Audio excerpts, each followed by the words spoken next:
Hello student, Kalyani IAS academy के online platform पर आपका स्वागत है। मैं हूं लखन दाइमा, आपको एमपीपीएससी मेंस एग्जाम के लिए सेकंड पेपर का फर्स्ट पार्ट पढ़ा रहा हूं, जिसका नाम है संविधान शासन व्यवस्था, राजनीति तथा प्रशासनिक संरचना। फ्रेंड, आज हम आपको पढ़ाएंगे न्यायिक सक्रियता के बारे में। तो न्यायिक सक्रियता एक ऐसा टॉपिक है जो आपसे एग्जाम में जरूर पूछा जाता है। तो यह 3 नंबर में भी आपसे पूछा जा सकता है, 5 नंबर में पूछा जा सकता है, या फिर 11 नंबर के क्वेश्चन में भी आपसे पूछा जा सकता है। तो चलिए इसमें शुरू करते हैं फ्रेंड, न्यायिक सक्रियता। अब न्यायिक सक्रियता का अर्थ क्या है फ्रेंड? इसको न्यायिक सक्रियता को इंग्लिश में जुडिशियल एक्टिविज्म कहते हैं।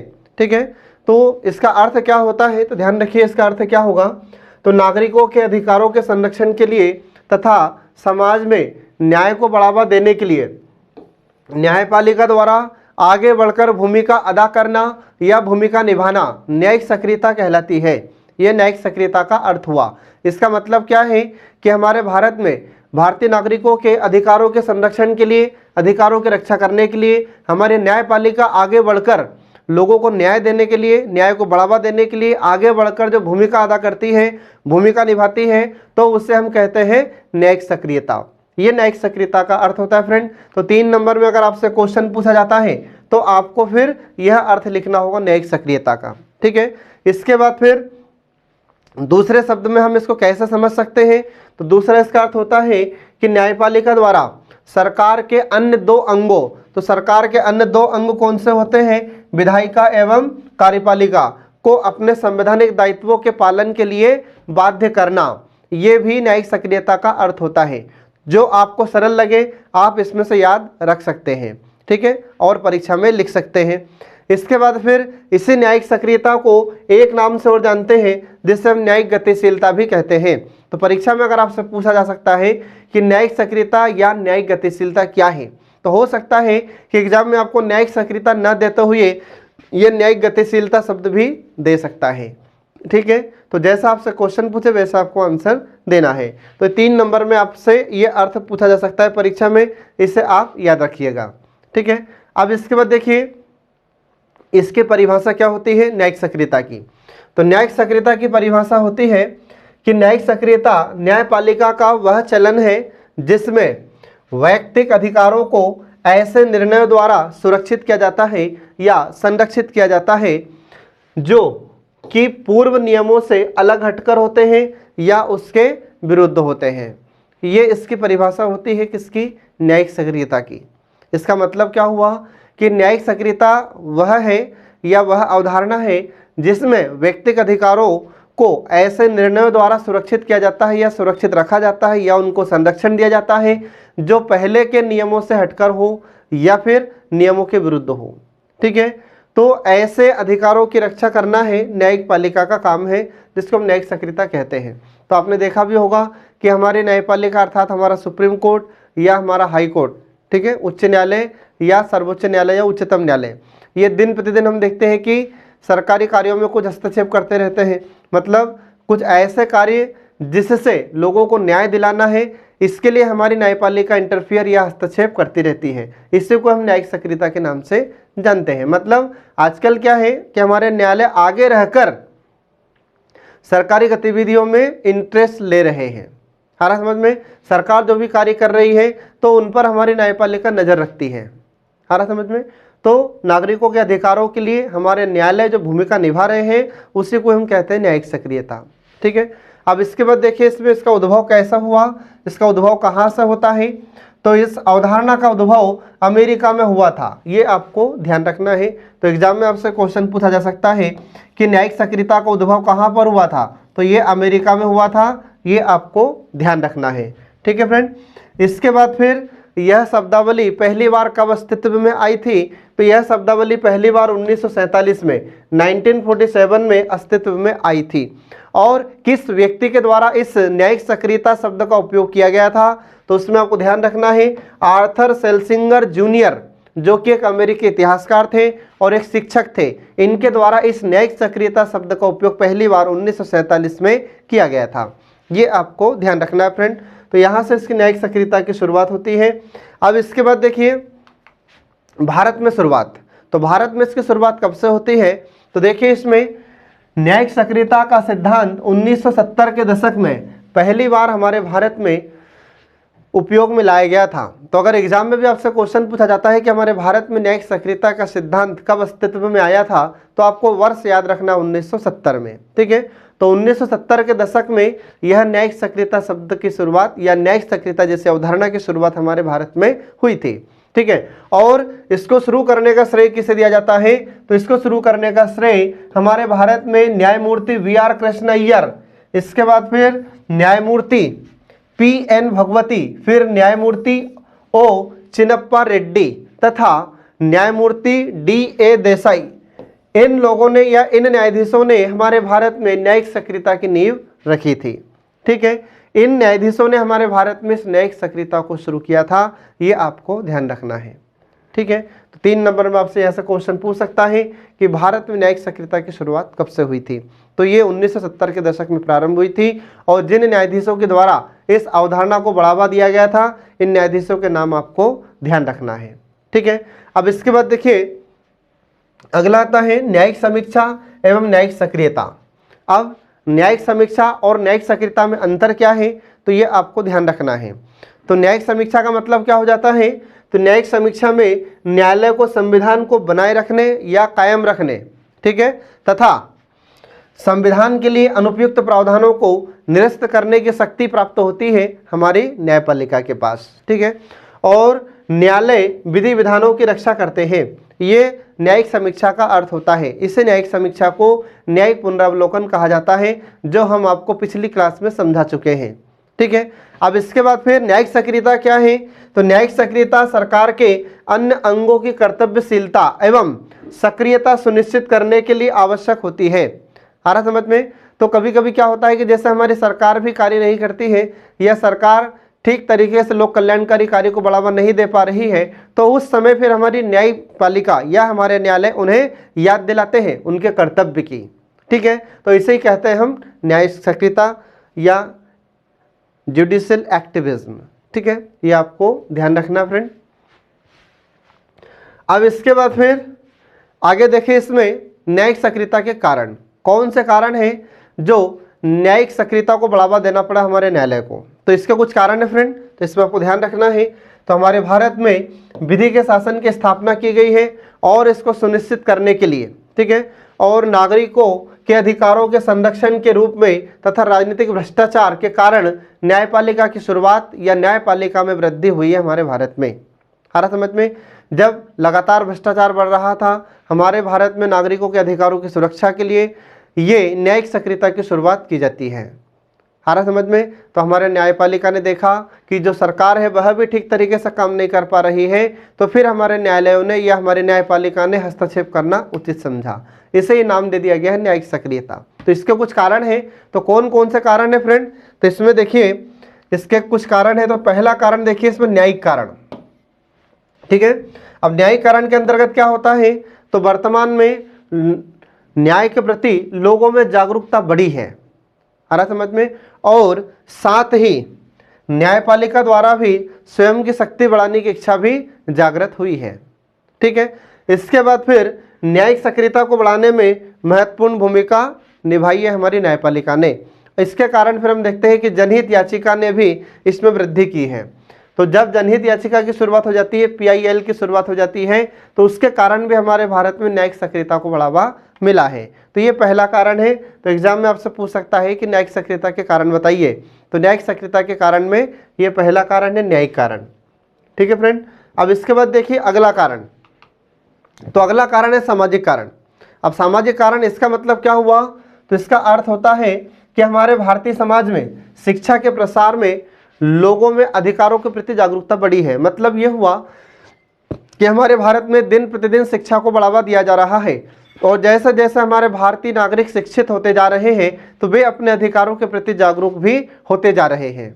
ठीक है, और ये लोग विभिन्न विषयों को लेकर न्यायालय जाने लगे हैं। तो जब व्यक्ति अपने अधिकारों के प्रति जागरूक हो जाता है और जब उसके अधिकारों का उल्लंघन होता है तो वह तुरंत न्यायपालिका पहुंच जाता है। सारा समझ में, तो जैसे कुछ मामले हैं जो अपने अधिकारों के उल्लंघन जब होता है व्यक्ति के, तो वह कहाँ चला जाता है, न्यायालय में। तो जैसे किसी व्यक्ति का शोषण होता है तो वह तुरंत न्यायालय चला जाता है, या फिर बाल मजदूरी के लेकर कोई मामला है तो व्यक्ति न्यायालय जाता है। इसके बाद फिर शिक्षा से संबंधित कोई मामला है तो व्यक्ति फिर कहाँ जाता है, न्यायालय में। इसके बाद में फिर स्वास्थ्य से संबंधित कोई मामला है तो व्यक्ति तुरंत न्यायालय पहुंच जाता है। पर्यावरण से संबंधित कोई मामला है तो न्यायालय में उठाया जा सकता है। ठीक है, तो ये सब कारण है जिसकी वजह से न्यायिक सक्रियता को बढ़ावा मिला है। इसके बाद देखिए फिर अगला कारण है आर्थिक कारण।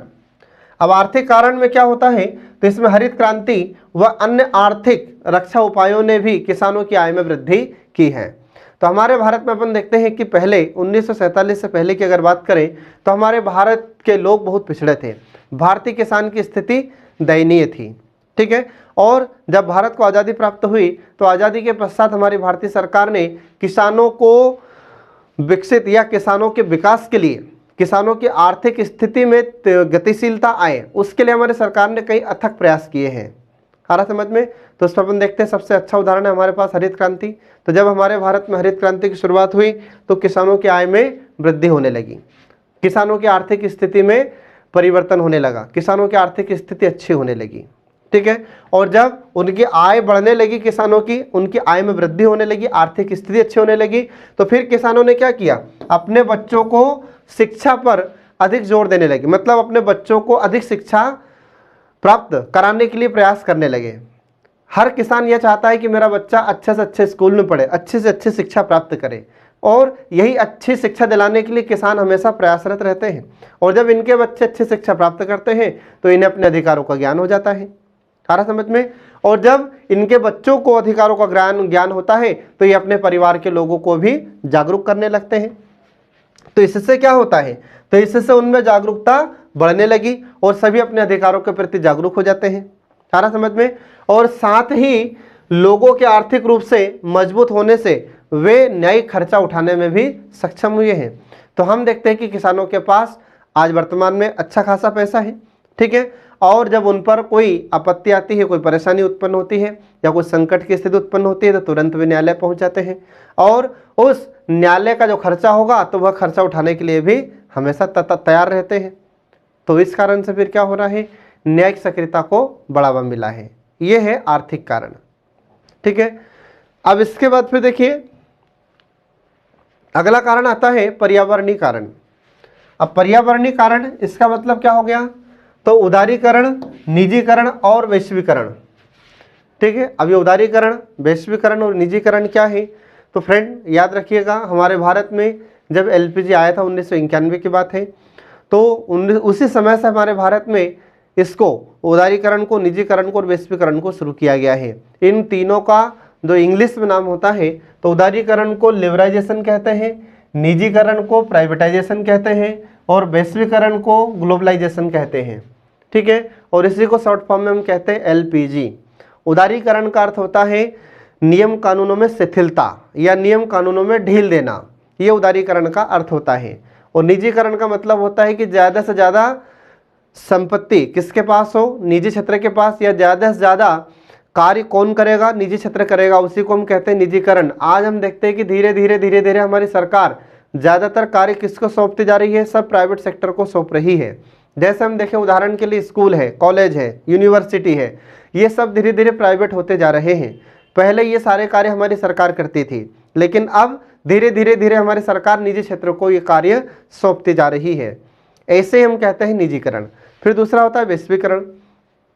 वैश्वीकरण का अर्थ क्या होता है, तो फ्रेंड इसके और भी नाम है। वैश्वीकरण को ही विश्वव्यापीकरण कहते हैं या भूमंडलीकरण कहते हैं, जिसका अर्थ होता है कि किसी भी देश का व्यक्ति किसी भी देश में जाकर व्यापार कर सकता है, आय प्राप्त कर सकता है, पैसे कमा सकता है। ठीक है, इसमें किसी पर कोई प्रतिबंध नहीं होगा, इसको हम कहते हैं वैश्वीकरण। तो ये तीनों अवधारणा जब अस्तित्व में आई तो इसके कारण क्या हुआ, तो इसके कारण कुछ वैश्विक समस्याओं को भी बढ़ावा दिया गया, या इसके कारण कुछ वैश्विक समस्याएं भी उत्पन्न हुई। तो वे कौन कौन सी समस्या हुई, तो पहली समस्या होती है जैसे वैश्विक तपन। ठीक है, वैश्विक तपन, इसका मतलब क्या हो जाता है कि विश्व में तापमान में वृद्धि हो रही है। कंपनियां तो स्थापित हुई है, फैक्ट्री तो स्थापित कर ली हम लोगों ने, हमने विकास को तो बढ़ावा दे दिया, परंतु इस विकास के अंधी दौड़ में हमने जलवायु को भी प्रभावित किया है। ठीक है। तो जिसके कारण क्या होने लगा है, ये ग्लोबलाइजेशन एलपीजी के कारण, तो एलपीजी के कारण वैश्विक तापमान में वृद्धि हुई है। आ रहा समझ में, मतलब पूरे विश्व में तापमान में वृद्धि हो रही है। इसके बाद फिर पर्यावरण प्रदूषित हो रहा है। आ रहा समझ में। अब पर्यावरण प्रदूषित हो रहा है मतलब इसमें वायु प्रदूषण की समस्या बढ़ी है, जल प्रदूषण की समस्या बढ़ी है, और भी अन्य प्रदूषण की समस्या बढ़ी है, जिसकी वजह से हमारे न्यायालय को आगे रहकर भूमिका निभाना पड़ रहा है। आगे रहकर हमारे न्यायालय को कर्तव्य बताना पड़ रहा है सरकार को। आ रहा समझ में। तो इसीलिए हम देखते हैं कि पर्यावरण कारण से भी न्यायिक सक्रियता को बढ़ावा मिल रहा है। तो यह भी न्यायिक सक्रियता को बढ़ावा देने में एक महत्वपूर्ण कारण है, पर्यावरणीय कारण। ठीक है। इसके बाद फिर अगला देखिए इसमें राजनीतिक कारण। अब राजनीतिक कारण का मतलब क्या हो जाता है, तो राजनीतिक कारण से भी न्यायिक सक्रियता को बढ़ावा मिला है, तो ये भी एक महत्वपूर्ण कारण है इसका। तो देखिए इसमें क्या होता है, तो राजनीति का अपराधीकरण होने लगा। अब राजनीति का अपराधीकरण का मतलब क्या है कि राजनीति में भी अपराध बढ़ने लगे। इसका मतलब क्या हुआ कि जो राजनेता होते हैं तो उसमें भी कई अपराध किए हुए लोग नेता होते हैं। कई ऐसे नेता होते हैं जिन पर मर्डर का आरोप होता है, कई ऐसे नेता होते हैं जिन पर भ्रष्टाचार का आरोप होता है। ठीक है। और भी कई प्रकार के अपराध वो लोग किए हुए होते हैं, इसके बाद भी नेता के रूप में कार्य करते हैं। तो ऐसा राजनीति का धीरे धीरे क्या होने लगा, अपराधीकरण होने लगा। इसके बाद फिर यही नेता लोग क्या करते हैं, तो यही नेता लोग गुंडे का, इसके बाद में और भी कई लोगों का, अपराधियों का साथ लेते हैं, जिसके कारण क्या हो रहा है, धीरे धीरे राजनीति का अपराधीकरण होता जा रहा है। फिर दो तथा अपराधों का राजनीतिकरण। तो अपराधों का राजनीतिकरण मतलब क्या है कि जब कोई व्यक्ति अपराध करेगा तो वह किसके शरण में जाएगा, तो वह नेता के शरण में जाएगा, और राजनेता इस अपराध को या इस अपराध किए हुए व्यक्ति को या अपराधी को बचा लेता है। आ रहा समझ में। तो ऐसा अपराधों का राजनीतिकरण होने लगा और राजनीति का अपराधीकरण होने लगा। ठीक है। तो इसने संसदीय संरचना में परिवर्तन ला दिया और न्यायपालिका कार्यपालिका की भूमिका में नजर आने लगी। तो जब राजनीतिक अपराधीकरण हुआ मतलब राजनीति में अपराध बढ़ने लगा, मतलब जो नेता लोग हैं अपराधियों का सहारा लेने लगे, और जो अपराधी थे वो नेताओं की सहायता लेने लगे। तो इसकी वजह से फिर क्या हुआ, तो हमारे न्यायपालिका को इसमें भूमिका निभाना पड़ा। तो इसलिए फिर न्यायपालिका अब कार्यपालिका के रूप में कार्य करने लगी है। आ रहा समझ में। इसके बाद फिर गठबंधन की सरकार। अब ये गठबंधन की सरकार क्या है, तो जब किसी भी एक पार्टी को या किसी भी एक दल को जब पूर्ण बहुमत प्राप्त नहीं होता है तो कुछ या एक से अधिक पार्टियां मिलकर जब सरकार बनाती है तो ऐसे सरकार को हम गठबंधन सरकार कहते हैं। इसको अलायंस की गवर्नमेंट कहा जाता है। ठीक है। तो जब गठबंधन की सरकार होती है तो गठबंधन की सरकार द्वारा सटीक निर्णय नहीं लिए जाते, कोई ठोस कदम नहीं उठाया जाता। तो ऐसी परिस्थिति में फिर क्या होता है, न्याय में देरी होती है, और जब न्याय में देरी होती है तो फिर हमारी न्यायपालिका को भूमिका निभाना पड़ता है। इसी कारण से फिर क्या होता है, न्यायिक सक्रियता को बढ़ावा मिलता है। तो यह भी एक महत्वपूर्ण कारण है फ्रेंड, राजनीतिक कारण। ठीक है। तो आपसे एग्जाम में क्वेश्चन पूछ सकता है, ठीक है, कि न्यायिक सक्रियता के कारण लिखिए। तो 3 नंबर में अगर पूछेगा तो कुछ नहीं करना है आपको, ये राजनीतिक सामाजिक आर्थिक कारण आपको लिखना है। और अगर 5 नंबर में पूछा जाए कि न्यायिक सक्रियता के कारण बताइए तो आपको सिर्फ न्यायिक सक्रियता के कारण बताना है, और ये जो हमने आपको कारण बताए हैं वो कारण आपको परीक्षा में लिखना है। जो आपसे एग्जाम में क्वेश्चन पूछा जा रहा है सिर्फ आपको वही उत्तर लिखना है। ठीक है। अब इसके बाद देखिए इसमें सुभाष कश्यप ने क्या कहा है। तो सुभाष कश्यप का कहना है कि न्यायपालिका अपने सामान्य क्षेत्राधिकार को लांघकर ऐसे क्षेत्र में दखल दे। कब दखल दे, तो सुभाष कश्यप कहते हैं कि हमारी न्यायपालिका को हस्तक्षेप करना चाहिए, अपने क्षेत्राधिकार को लांघकर हस्तक्षेप करना चाहिए, दखल देना चाहिए। तो किन परिस्थितियों में न्यायपालिका को हस्तक्षेप करना चाहिए, तो इसके लिए सुभाष कश्यप ने कुछ परिस्थितियां बताई है। तो देखिए इसमें कौन कौन सी परिस्थितियां हैं। तो पहली स्थिति है कि जब विधायिका अपने उत्तरदायित्वों का निर्वहन करने में विफल हो गई हो। अब यहां पर विधायिका का अर्थ क्या हो गया फ्रेंड, तो विधायिका का मतलब होता है कानून बनाने वाली एक संस्था। तो कानून बनाने वाली संस्था किसे कहा जाता है, तो यह हमारी संसद को कहा जाता है। ठीक है। तो जब हमारी संसद या हमारी विधायिका उसके उत्तरदायित्व का निर्वहन ठीक तरीके से नहीं कर पा रही है तो उस टाइम फिर न्यायपालिका को हस्तक्षेप करना चाहिए, उस समय न्यायपालिका को दखल देना चाहिए, ये सुभाष कश्यप कहते हैं। ठीक है, अब इसके बाद देखिए फिर इसमें ऐसे ही उन्होंने कहा है कि जब एक हंग विधायिका हो, अभी हंग विधायिका क्या है, तो हंग विधायिका का मतलब होता है जब त्रिशंकु की स्थिति हो, मतलब कि जब किसी भी दल को पूर्ण बहुमत प्राप्त नहीं होता है, किसी भी पार्टी को पूर्ण बहुमत प्राप्त नहीं होता है, ऐसी स्थिति में जो विधायिका होती है तो उसे कहते हैं त्रिशंकु या हंग विधायिका कहते हैं। ठीक है, तो ऐसे स्थिति में फिर क्या होता है, तो ऐसे स्थिति में जब सरकार कमजोर व असुरक्षित हो, मतलब जब सरकार किसी भी पार्टी को जब पूर्ण बहुमत प्राप्त नहीं हुआ है तो ऐसी स्थिति में सरकार कमजोर होती है, असुरक्षित होती है, तो ऐसी स्थिति में निर्णय लेने में जब सरकार अक्षम होती है या कोई भी जातीय समुदाय या अन्य समूह अप्रसन्न हो सकता है, तो ऐसी परिस्थिति में हमारी न्यायपालिका को हस्तक्षेप करना चाहिए। आया समझ में? फिर से समझिए इसका अर्थ क्या हो गया, तो इसका अर्थ होता है फ्रेंड कि जब हमारी संसद कैसी हो, त्रिशंकु हो। त्रिशंकु या हंग का मतलब होता है कि जब किसी भी दल को पूर्ण बहुमत प्राप्त नहीं होता है, ऐसी परिस्थिति में हम उसे हंग विधायिका या त्रिशंकु की स्थिति कहते हैं। फिर ऐसी स्थिति में जो भी सरकार होगी वह कमजोर होगी, सुरक्षित नहीं होगी, इसके बाद फिर ठोस निर्णय नहीं ले पाएगी।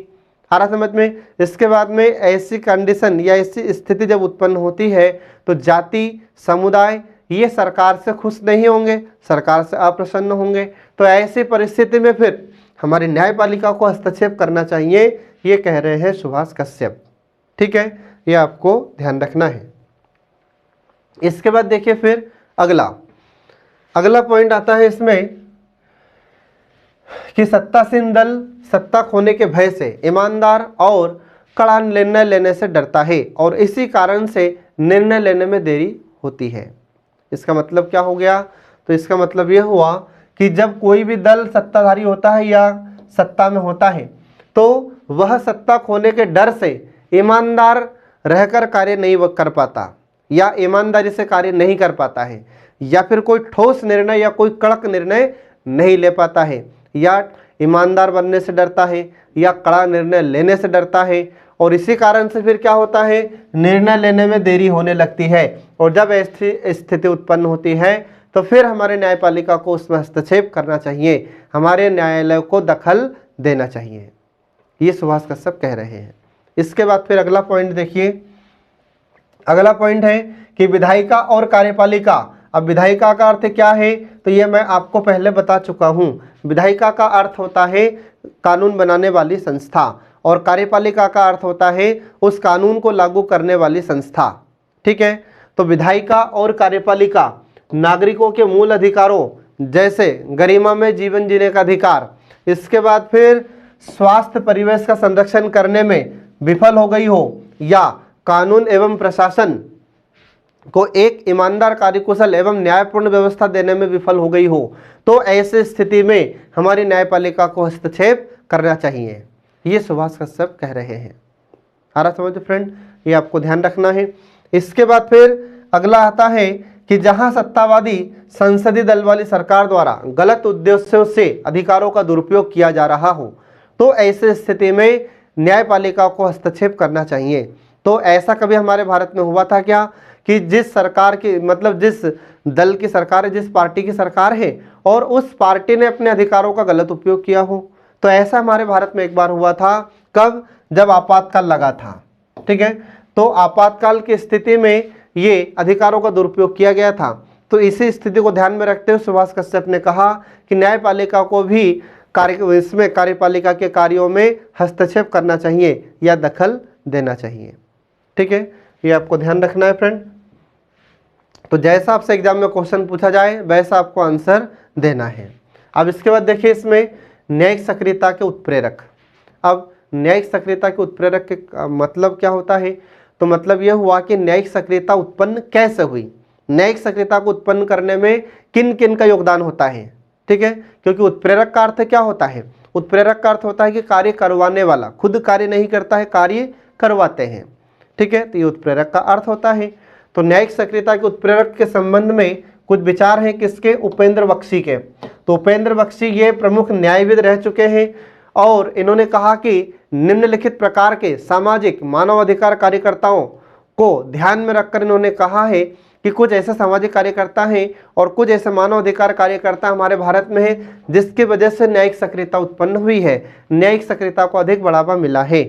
ठीक है, तो इसमें कुछ कार्यकर्ताओं के बारे में आपको ध्यान रखना है। तो इसमें पहला देखिए, नागरिक अधिकार कार्यकर्ता। अब इसका मतलब क्या होता है? तो नागरिक अधिकार कार्यकर्ता होते हैं मतलब नागरिकों के अधिकारों के लिए कार्य करने वाले जो लोग होते हैं उनको नागरिक अधिकार कार्यकर्ता कहते हैं। तो ये समूह क्या करता है? तो यह समूह मुख्यतः नागरिक एवं राजनीतिक अधिकारों से जुड़े मामले उठाते हैं। तो इस समूह के जो लोग होते हैं, इस समूह के जो सदस्य होते हैं, ये लोग नागरिकों के अधिकारों की रक्षा करने के लिए मांग करते हैं, नागरिकों के अधिकारों से संबंधित जुड़े हुए मामलों को उठाते हैं। ठीक है, जब ये मामले उठाते हैं, आंदोलन करते हैं, धरना प्रदर्शन करते हैं, तो फिर हमारी न्यायपालिका को ज्ञात होता है, हमारी न्यायपालिका को पता चलता है, तो फिर हमारी न्यायपालिका कार्यों में हस्तक्षेप करती है, हमारी न्यायपालिका भूमिका निभाती है अधिकारों की रक्षा करने के लिए। ठीक है, तो ये उत्प्रेरक में पहला कारण हुआ। अब दूसरा देखिए, इसमें जन अधिकार कार्यकर्ता। तो कुछ ऐसे लोग होते हैं जो लोगों के अधिकार के लिए कार्य करते हैं, ऐसे लोगों के समूह को हम जन अधिकार कार्यकर्ता कहते हैं। तो ये समूह सामाजिक एवं आर्थिक अधिकारों एवं जन आंदोलनों का राज्य द्वारा दमन की स्थिति में जोर देते हैं या मुद्दा उठाते हैं। आ रहा समझ में? तो ये जन अधिकार कार्यकर्ता क्या करते हैं? तो इस समूह के लोगों के जो सामान्य अधिकार होते हैं उनकी रक्षा के लिए, उनके आर्थिक अधिकारों की रक्षा के लिए आंदोलन करते हैं। इसके बाद में कभी कभी क्या होता है कि सरकार के द्वारा कुछ ऐसी नीति बनाई जाती है, सरकार के द्वारा कोई ऐसा अधिनियम बना दिया जाता है जिससे लोग खुश नहीं होते हैं, नागरिक नाराज हो जाते हैं, तो फिर उनके अधिकारों की रक्षा करने के लिए ये समूह आंदोलन करता है, ये समूह अपना धरना प्रदर्शन करता है और कई विभिन्न प्रकार की गतिविधियों को अंजाम देते हैं। ठीक है, तो फिर जब हमारे न्यायालय को पता होता है, हमारे न्यायपालिका को पता चलता है, तो न्यायपालिका फिर अपनी भूमिका निभाती है, न्यायपालिका हस्तक्षेप करती है। ठीक है, ये आपको ध्यान रखना है फ्रेंड। अब इसके बाद देखिए फिर अगला उत्प्रेरक कौन सा है? पर्यावरणीय कार्रवाई के लिए नागरिक समूह। ठीक है, तो पर्यावरणीय कार्रवाई के लिए नागरिक समूह, इसका अर्थ क्या हो जाता है? मतलब कुछ ऐसे भी लोगों का समूह है जो पर्यावरण की सुरक्षा के लिए कार्य करते हैं। ऐसे लोगों के समूह को, ऐसे नागरिकों के समूह को पर्यावरणीय कार्रवाई के लिए नागरिक समूह कहा जाता है। ठीक है, तो ये समूह न्यायिक सक्रियता को बढ़ते पर्यावरणीय गिरावट तथा प्रदूषण को समाप्त करने के लिए उत्प्रेरित करते हैं। इसका मतलब क्या हुआ?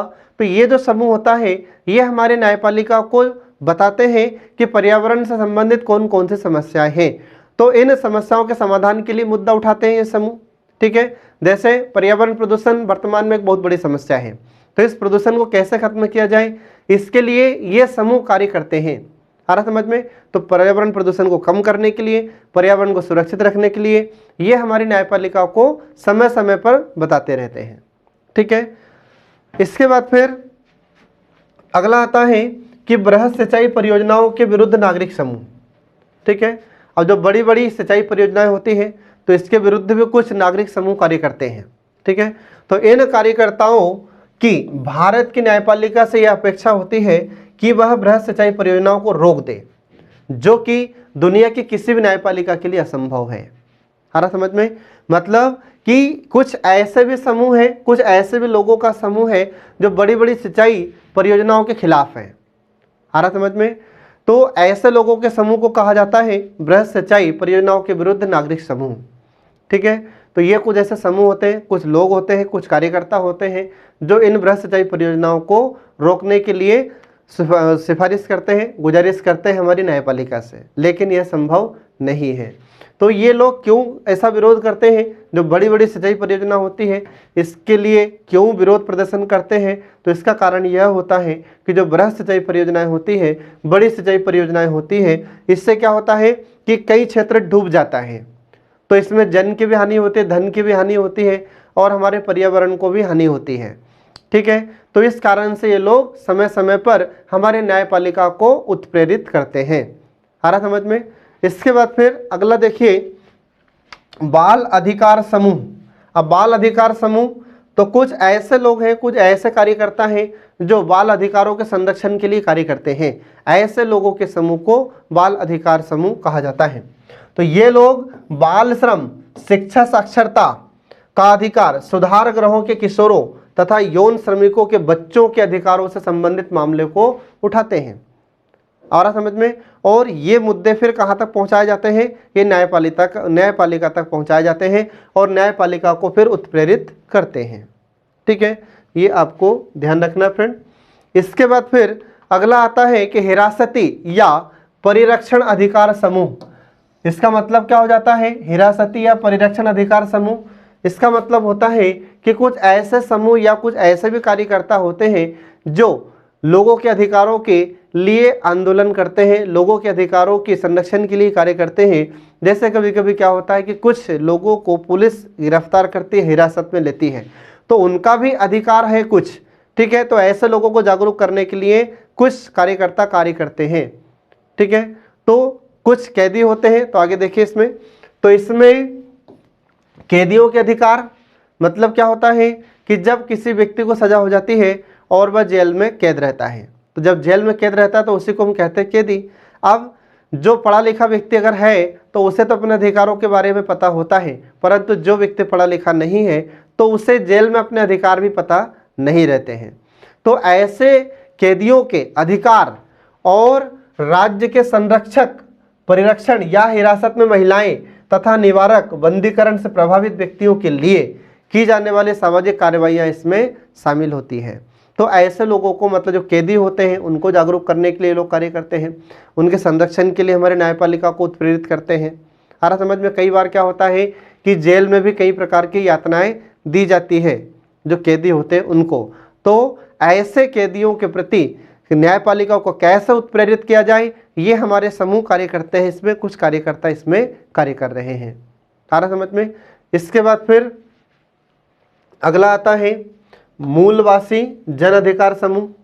अब जो मूलवासी जन अधिकार समूह होता है तो इसमें क्या होगा, तो ये समूह वनवासियों, संविधान की 5वीं एवं 6ठी अनुसूचियों के नागरिकों तथा अस्मिता संबंधी अधिकारों के लिए कार्य करते हैं। मतलब कहने का ये है कि हमारे भारत में अनुसूचित जाति और अनुसूचित जनजाति के अधिकारों के लिए कार्य करते हैं। उनको उनके अधिकार प्राप्त हो, उनके अधिकारों का संरक्षण किया जाए, इसके लिए कुछ कार्यकर्ता हमारे भारत में कार्य करते हैं। ऐसे कार्यकर्ताओं के समूह को मूलवासी जन अधिकार समूह कहा जाता है। ये आपको ध्यान रखना है।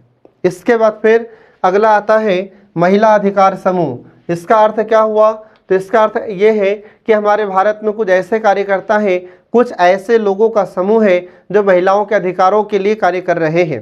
ठीक है, तो इसके अंतर्गत देखिए क्या क्या होता है।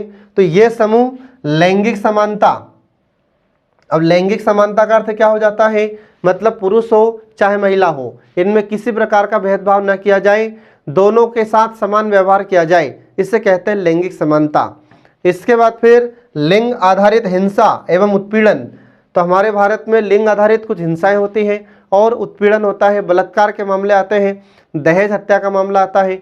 तो ये ऐसे सभी मामले होते हैं। तो इन मामलों के नियंत्रण के लिए कुछ कार्यकर्ता कार्य कर रहे हैं जिनको महिला अधिकार समूह हम कहते हैं।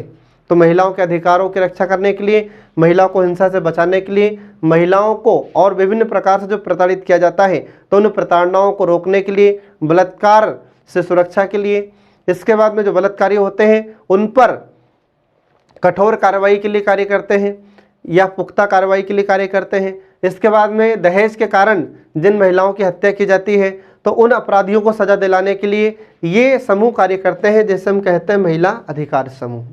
ठीक है फ्रेंड, ये आपको ध्यान रखना है। अब इसके बाद देखिए इसमें अगला उत्प्रेरक क्या होता है, तो अगला है मीडिया स्वायत्तता समूह। अब मीडिया भी हमारे भारत में महत्वपूर्ण भूमिका निभा रहा है। अब मीडिया में यहाँ पर दोनों मीडिया है, प्रिंट मीडिया और इलेक्ट्रॉनिक मीडिया, और अब सोशल मीडिया भी आ चुका है। ठीक है, तो ये समूह प्रेस के साथ ही राज्य के स्वामित्व वाले जन माध्यमों की स्वायत्तता एवं जवाबदेही पर एकाग्र रहते हैं। तो ये मीडिया भी क्या करता है, तो मीडिया में हम देखते हैं कि जैसे प्रिंट मीडिया होता है अर्थात जो समाचार पत्र होते हैं, तो समाचार पत्रों में भी वास्तविक घटनाओं को उजागर किया जाता है। तो जहाँ जहाँ पर जो घटनाएं घटित होती है उसको पेपर में छापा जाता है। अगर जेल में कैदियों के साथ दुर्व्यवहार किया जा रहा है तो उन कैदियों की परेशानियों को, उनकी समस्याओं को पेपर में छापा जाता है, जिससे हमारी न्यायपालिका अपना ध्यान उस ओर आकृष्ट करती है। उसमें न्यायपालिका फिर इंटरफियर करती है, न्यायपालिका हस्तक्षेप करती है और न्यायपालिका अपनी महत्वपूर्ण भूमिका निभाती है। आ रहा समझ में? इसके बाद फिर वर्गीकृत अधिवक्ता आधारित समूह। अब अधिवक्ता का मतलब क्या हो गया फ्रेंड? अधिवक्ता का मतलब होता है वकील। तो इस प्रकार के समूह में कौन लोग होते हैं? तो इस प्रकार के समूह में वकील होते हैं जो विभिन्न मुद्दों के लिए आंदोलन करते हैं और हमारे न्यायपालिका को उत्प्रेरित करते हैं। ठीक है, ये आपको ध्यान रखना है।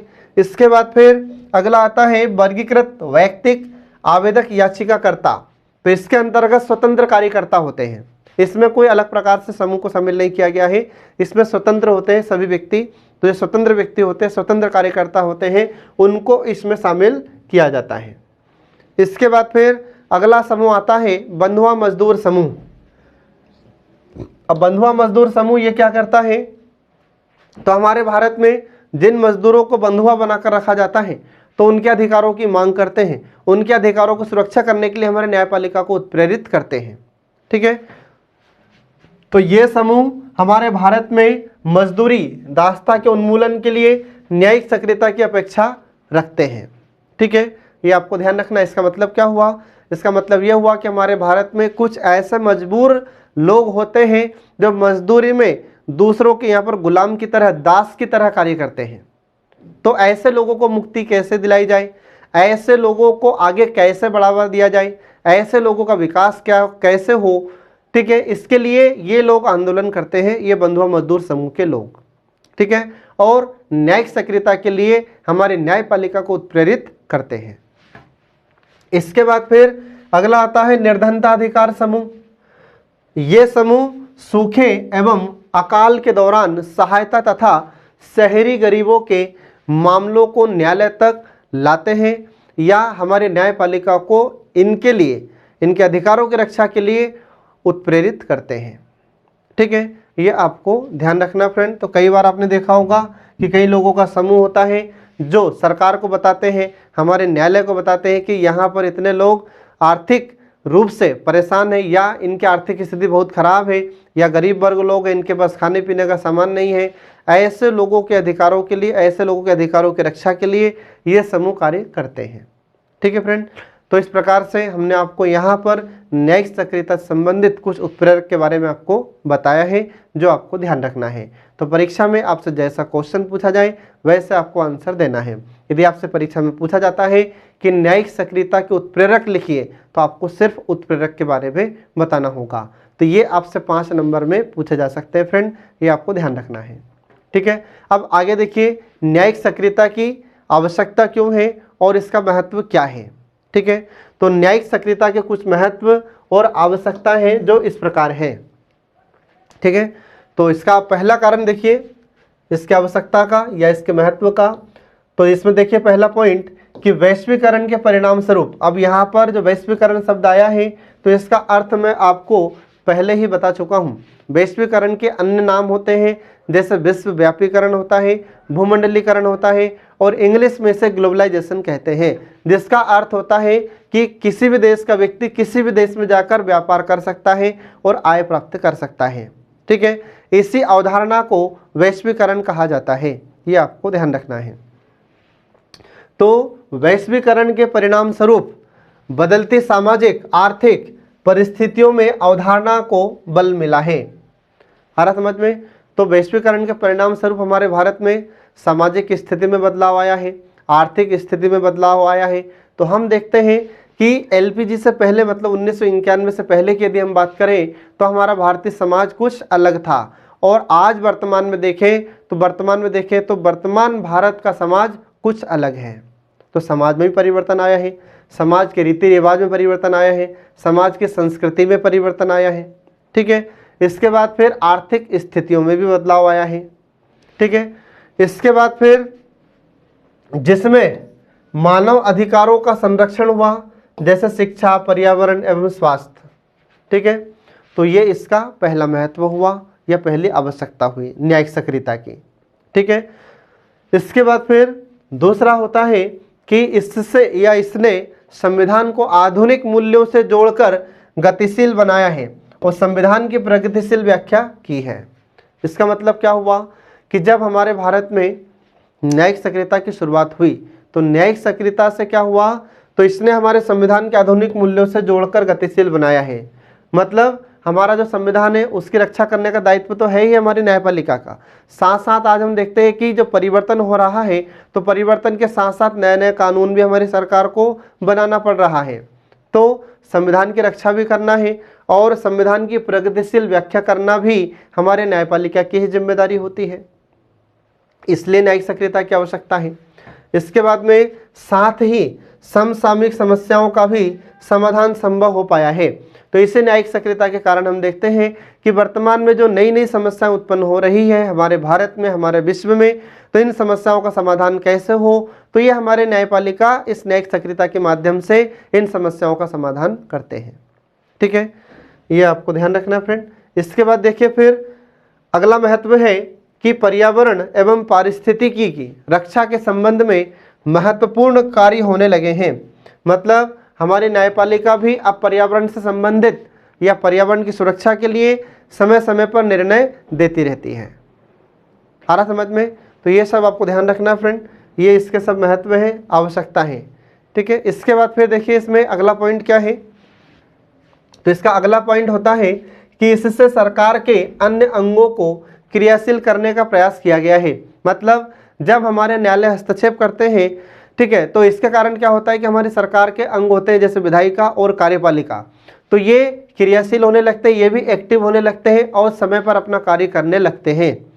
ठीक है, इसके बाद फिर उन पर दबाव बनाया जाता है। तो जो सरकार के दोनों अंग होते हैं तो उन पर दबाव बनाया जाता है। जैसे उदाहरण के लिए हम आपको बताएं कि जब हमारे भारत में सरकार के द्वारा कृषि कानून बनाया गया था, तो कृषि कानून को लेकर जब कुछ किसान आंदोलन कर रहे थे तो उस समय हमारे न्यायपालिका ने पूछा हमारी कार्यपालिका से कि आपने जो कृषि कानून बनाया है तो इसको लेकर किसान क्यों आंदोलन कर रहे हैं, इसका कारण आपको बताना होगा। ठीक है, तो जब हमारी न्यायपालिका इस प्रकार के हस्तक्षेप करती है तो कार्यपालिका पर, मतलब जो सरकार के दोनों अंग होते हैं उन पर हमारी न्यायपालिका दबाव बनाती है, जिससे कार्यपालिका और हमारी विधायिका अर्थात सरकार के दोनों अंग ठीक तरीके से समय पर कार्य करते हैं। इसके बाद फिर जिससे सरकार के अंग जनता के प्रति उत्तरदायी भूमिका निभाने लगे, इसलिए आवश्यकता है। तो जब हमारी न्यायपालिका न्यायिक सक्रियता को बढ़ावा देती है, हमारी न्यायपालिका हस्तक्षेप करती है, तो हमारी जो सरकार के दोनों अंग हैं ये ठीक तरीके से काम करते हैं और जनता के प्रति उत्तरदायी भूमिका निभाने लगते हैं। ठीक है, इसके बाद फिर अगला आता है कि इसके माध्यम से कल्याणकारी राज्य की अवधारणा को वास्तविक स्वरूप देने का प्रयास किया गया है। आ रहा समझ में? तो इससे से अपन देखते हैं न्यायिक सक्रियता से हमारे भारत में कल्याणकारी राज्य की स्थापना को बढ़ावा मिला है। मतलब कल्याणकारी राज्य की अवधारणा को इससे बढ़ावा मिला है। जब हमारी न्यायपालिका हस्तक्षेप करती है तो हमारी सरकार फिर जिम्मेदारी पूर्वक जनता के कल्याणकारी कार्यों को बढ़ावा देती है। ठीक है, इसके बाद फिर अतः सामाजिक आर्थिक न्याय को गति मिली है। मतलब हमारे भारत में समाज को विकास या समाज को विकसित करने के लिए हमारी सरकार महत्वपूर्ण भूमिका निभाने लगी है। इसके बाद फिर लोगों को, जो गरीब वर्ग है, निर्धन वर्ग है, उन्हें सहायता भी समय पर हमारी सरकार दे रही है। उनके लिए ढेर सारे कल्याणकारी कार्यक्रम चला रही है सरकार। इसमें जो भ्रष्टाचार हो रहा था उसको भी हमारी सरकार ने नियंत्रित किया है। ठीक है, इसके बाद फिर नागरिक सशक्तिकरण की प्रक्रिया को बढ़ावा मिला है और मौलिक अधिकारों का क्षेत्र व्यापक हुआ है। मतलब हमारे भारत में जो नागरिक होते हैं तो नागरिकों को और अधिक सशक्त बनाया गया है और अधिक उन्हें मजबूत बनाया गया है, आर्थिक रूप से, सामाजिक रूप से, राजनीतिक रूप से। ठीक है, इसके बाद फिर मौलिक अधिकारों का संरक्षण भी हो पाया है। ठीक है, अगर हमारी न्यायपालिका ये हस्तक्षेप न करे, अगर हमारी न्यायपालिका भूमिका न अदा करे तो हमारे भारत में नागरिकों के अधिकारों का हनन होगा। ठीक है, इसलिए न्यायिक सक्रियता बहुत जरूरी है, आवश्यक है। इसके बाद फिर अगला है कि इसकी अवधारणा ने आदर्शवादी मूल अधिकारों को वास्तविक अधिकारों में बदला है। आ रहा समझ में? मतलब ये है कि हमारी न्यायपालिका जब हस्तक्षेप करती है तो वास्तव में लोगों को उनके अधिकार प्राप्त हुए हैं। आ रहा समझ में? नहीं तो ये अधिकार संविधान में लिखे रह जाते हैं। अगर हमारी न्यायपालिका हस्तक्षेप नहीं करेगी, अगर हमारी न्यायपालिका इन मूल अधिकारों का संरक्षण नहीं करेगी, तो ये सिर्फ हमारे संविधान की किताब में लिखे हुए रह जाएंगे। ठीक है, सिर्फ सिद्धांतवादी रह जाएंगे, इनके व्यवहारवादी कोई कार्य नहीं होगा इन पर। तो इसलिए हमारे न्यायपालिका को हस्तक्षेप करना पड़ता है। हमारे न्यायपालिका को लोगों के, नागरिकों के मूल अधिकारों की सुरक्षा के लिए भूमिका निभाना पड़ता है। ठीक है, इसके बाद में एवं इनके नकारात्मक प्रकृति को सकारात्मक बना दिया है। तो कुल मिलाकर बात यह है कि हमारे न्यायपालिका मूल अधिकारों के संरक्षण समय समय पर करने के लिए निर्णय देती रहती है। ठीक है, तो ये आपको ध्यान रखना फ्रेंड। इसके बाद देखिए फिर न्यायिक सक्रियता का प्रभाव। अब जो न्यायिक सक्रियता होती है इसके दो प्रभाव होते हैं, एक तो सकारात्मक प्रभाव होता है और दूसरा नकारात्मक प्रभाव होता है। तो न्यायिक सक्रियता के भारतीय राजनीतिक, सामाजिक और न्यायिक आदि व्यवस्थाओं पर कई सकारात्मक और नकारात्मक प्रभाव देखने को मिलते हैं। ठीक है, तो हमारे भारत में राजनीतिक व्यवस्था होती है, सामाजिक व्यवस्था होती है, न्यायिक व्यवस्था होती है। इन पर हमारे न्यायपालिका के द्वारा जो न्यायिक मतलब जो भूमिका निभाई जा रही है या न्यायिक सक्रियता को बढ़ावा दिया जा रहा है, तो इसके कारण दो प्रभाव देखने को मिलते हैं। तो दो प्रभाव कौन से हैं? तो पहला प्रभाव देखिए इसमें सकारात्मक प्रभाव। ठीक है, और जो सकारात्मक प्रभाव है न्यायिक सक्रियता का, तो इसका सकारात्मक प्रभाव में पहला पॉइंट क्या है ये देखिए इसमें। तो पहला पॉइंट होता है कि न्यायपालिका न्यायिक सक्रियता की अवधारणा के तहत संविधान के संरक्षक के रूप में कार्य कर रही है। आ रहा समझ में? ये हुआ इसका सकारात्मक प्रभाव का पहला पॉइंट। इसका मतलब क्या है? तो इसका मतलब यह है कि हमारे न्यायपालिका जो न्यायिक सक्रियता को बढ़ावा दे रही है, इसके कारण हमारे संविधान की सुरक्षा संभव हो पाई है। ठीक है, ये पहला इसका सकारात्मक पहलू है।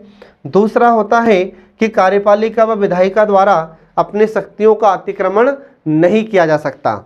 सरकार मनमानी नहीं कर सकती, विधायिका और कार्यपालिका मनमानी नहीं कर सकती। आ रहा समझ में? सरकार तानाशाही को बढ़ावा नहीं दे सकती। आ रहा समझ में? ये किसके कारण संभव हो पाया है? तो ये हमारे न्यायपालिका के द्वारा जो भूमिका अदा की जा रही है या न्यायिक सक्रियता को बढ़ावा दिया जा रहा है, इसी के कारण संभव हो पाया है। ठीक है, ये आपको ध्यान रखना है फ्रेंड। अब इसके बाद देखिए इसमें अगला सकारात्मक प्रभाव क्या है? तो अगला सकारात्मक प्रभाव होता है कि लोकहित याचिका, लोकहित याचिका इसी को ही जनहित याचिका कहते हैं। शॉर्ट फॉर्म में इसको PIL कहते हैं। PIL का फुल फॉर्म होता है पब्लिक इंटरेस्ट लिटिगेशन। ठीक है, तो लोकहित याचिका द्वारा न्याय के सिद्धांत की स्थापना की गई है या न्याय के सिद्धांत की स्थापना हुई है। तो जब से हमारे भारत में जनहित याचिका को शुरू किया गया है, तब से हमारे भारत में लोगों को सही समय पर उचित न्याय प्राप्त हो रहा है और न्याय के सिद्धांत की स्थापना हमारे भारत में हुई है। ठीक है, इसके बाद फिर देखिए इसमें अगला पॉइंट है कि कई महत्वपूर्ण निर्णय और औपचारिकता में पढ़कर पूरे नहीं हो पाते। मतलब हमारे भारत में कई निर्णय औपचारिकता के कारण पूरे नहीं हो पाते, और जब न्यायिक सक्रियता को शुरू किया जाता है तो न्यायिक सक्रियता में अनौपचारिकता पर ध्यान देने के कारण ये निर्णय जल्द से जल्द पूरे हो जाते हैं। आ रहा समझ में? ये आपको ध्यान रखना फ्रेंड। इसके बाद फिर अगला आता है कि कई बार न्यायालय ने अखबार में छपी खबरों और डाक तार से प्राप्त शिकायतों पर विचार किया है और जनहित में या लोगों के कल्याण के लिए भी निर्णय दिए हैं। तो कई बार क्या होता है कि हमारे न्यायपालिका या मतलब हमारे सर्वोच्च न्यायालय या हमारे उच्च न्यायालय, तो कई बार समाचार पत्र में जो छपी हुई खबरें होती हैं उसके आधार पर निर्णय देते हैं। इसके बाद कभी कभी क्या होता है कि डाक से भी जो पत्र भेजे जाते हैं, शिकायत पत्र भेजे जाते हैं, तो उन शिकायतों पर भी ध्यान रखकर हमारी न्यायपालिका लोकहित के लिए, जनता के हित के लिए निर्णय देती है। कई बार क्या होता है कि समाचार जो चैनल होते हैं, तो न्यूज़ चैनल पर भी कोई न्यूज़ अगर हमारे न्यायाधीश देखते हैं तो उसके माध्यम से भी जनहित याचिका को स्वीकार किया जाता है और लोगों के कल्याण के लिए निर्णय देते हैं हमारे न्यायालय। ठीक है फ्रेंड, ये आपको ध्यान रखना है। तो ये इसकी सकारात्मक भूमिका है, किसकी? हमारी न्यायिक सक्रियता की। अब इसके बाद देखिए फिर और एक इसके सकारात्मक प्रभाव है न्यायिक सक्रियता के। तो इसमें फिर अगला पॉइंट देखिए कि न्यायालय ने मौलिक अधिकारों के प्रवर्तन तथा पर्यावरण संबंधी अनेक महत्वपूर्ण फैसले दिए हैं। तो हमारे न्यायालय ने मौलिक अधिकारों के प्रवर्तन के लिए, इनको लागू करने के लिए कई पर्यावरण संबंधी अनेक महत्वपूर्ण फैसले दिए हैं। तो पर्यावरण संबंधित कौन कौन से फैसले दिए हैं? जैसे गंगा को आधार बनाकर उस पर स्वच्छता को बढ़ावा देना, इसके बाद फिर कार्बन उत्सर्जन पर रोक, इसके बाद फिर शिक्षा को मौलिक अधिकार बनाना और दिल्ली में प्रदूषण पर नियंत्रण, दिल्ली में प्रदूषण पर निर्णय आदि ऐसे फैसले हैं जो हमारी न्यायपालिका ने दिए हैं। ठीक है, इसके बाद फिर अगला इसका सकारात्मक प्रभाव होता है कि चुनाव सुधार के लिए न्यायपालिका द्वारा दिए गए ऐतिहासिक निर्णय, मतलब समय समय पर हमारी न्यायपालिका चुनाव से संबंधित जो विवाद होते हैं तो उन पर भी हमारी न्यायपालिका निर्णय देती है, हमारे न्यायालय निर्णय देते हैं। ठीक है, जैसे जनप्रतिनिधित्व कानून की धारा में बदलाव कर 2 साल की सजा प्राप्त व्यक्ति के चुनाव लड़ने पर रोक लगा दी है। तो हमारे सुप्रीम कोर्ट ने कहा है कि जो व्यक्ति 2 साल की सजा काट चुका है, ऐसे व्यक्ति को चुनाव लड़ने का अधिकार नहीं होना चाहिए, ऐसे व्यक्ति को चुनाव लड़ने पर रोक लगा दी गई है।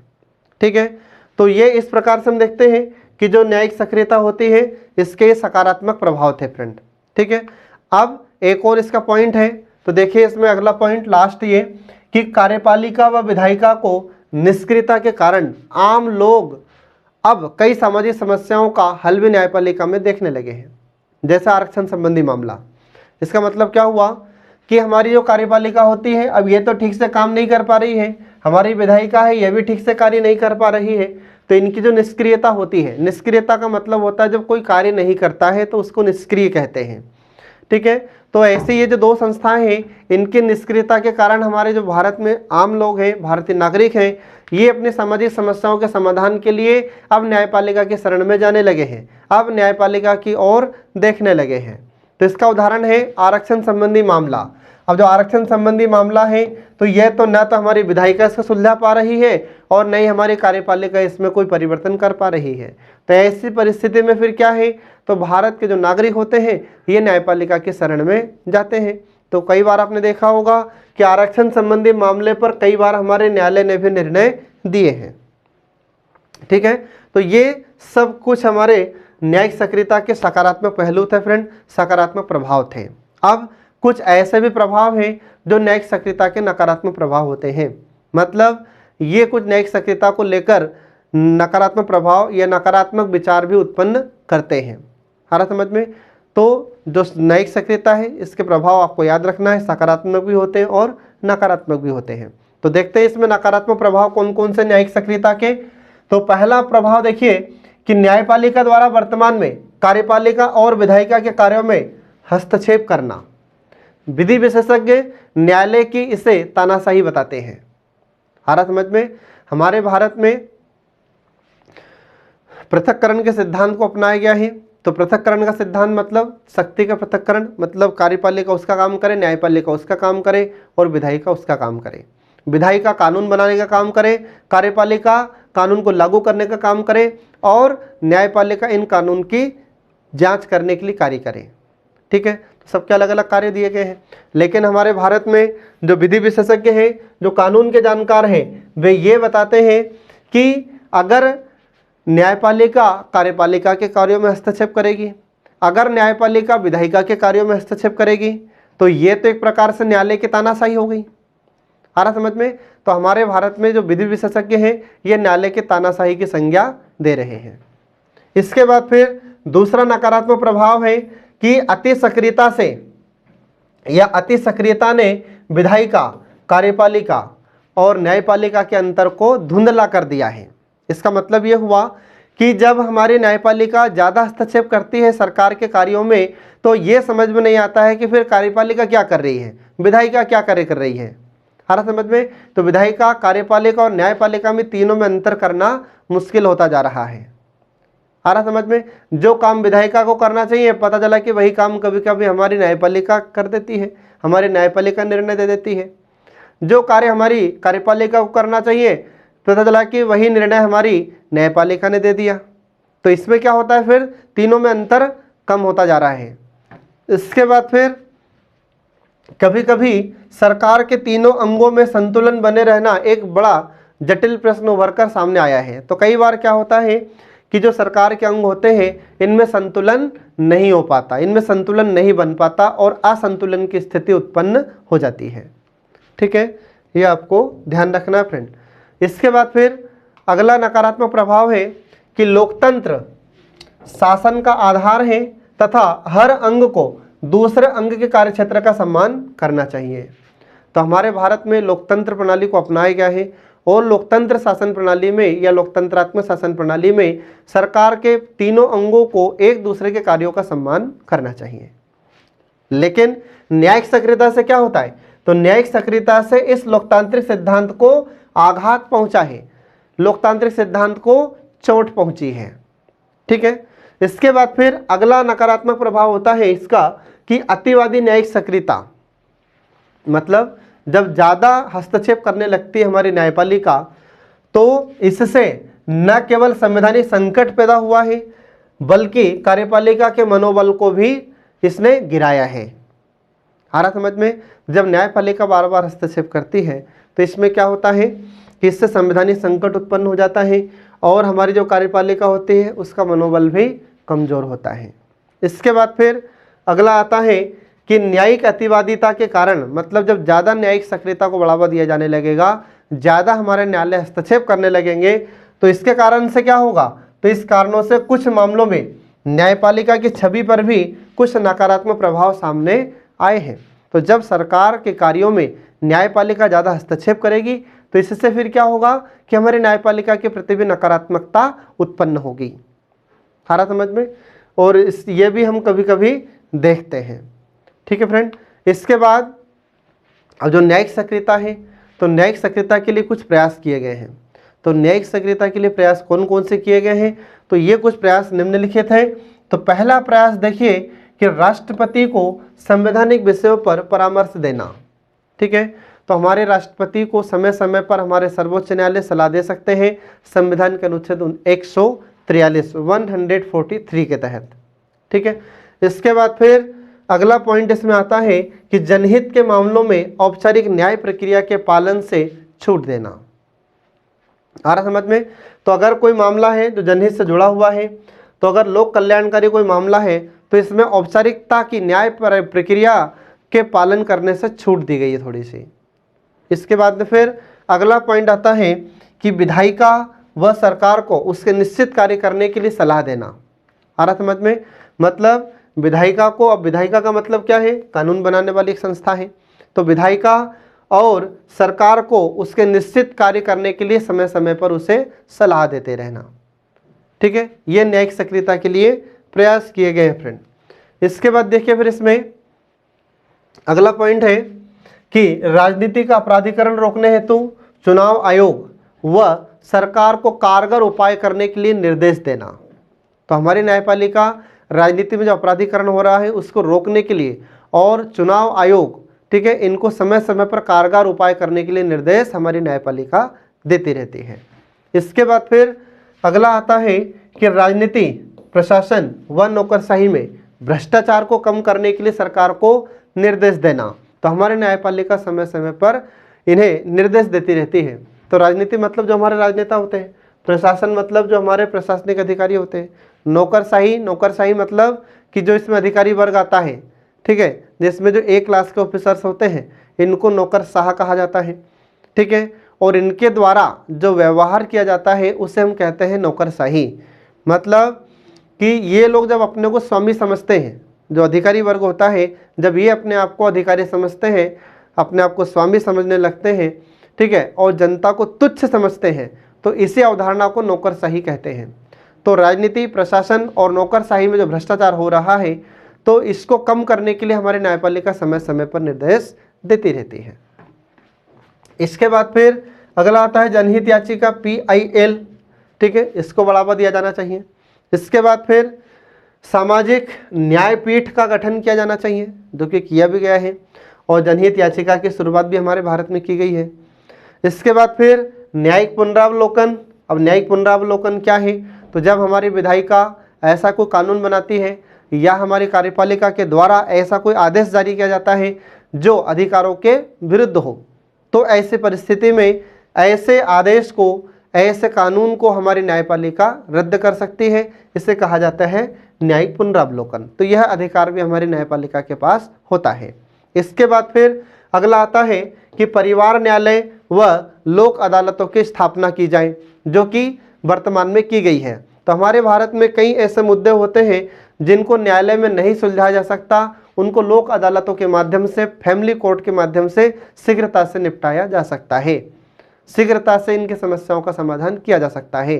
तो जो कई पारिवारिक झगड़े होते हैं, पारिवारिक मुद्दे होते हैं, उनके लेकर जो विवाद होता है, तो उन विवादों को सुलझाने के लोक अदालतों की स्थापना हमारे भारत में की गई है। ठीक है फ्रेंड, ये आपको ध्यान रखना है। तो इस प्रकार से हमारा यहाँ पर न्यायिक सक्रियता का टॉपिक समाप्त हो जाता है। तो पढ़ते रहिए, देखते रहिए, और आपको परीक्षा में निश्चित सफलता प्राप्त करने के लिए हमारे कल्याणी आईएएस एकेडमी के सभी वीडियोस आप ध्यानपूर्वक देखिए तथा समझिए। तो हम शीघ्र ही आपके लिए अगला वीडियो लेकर प्रस्तुत होंगे। तब तक के लिए जय हिंद, जय भारत।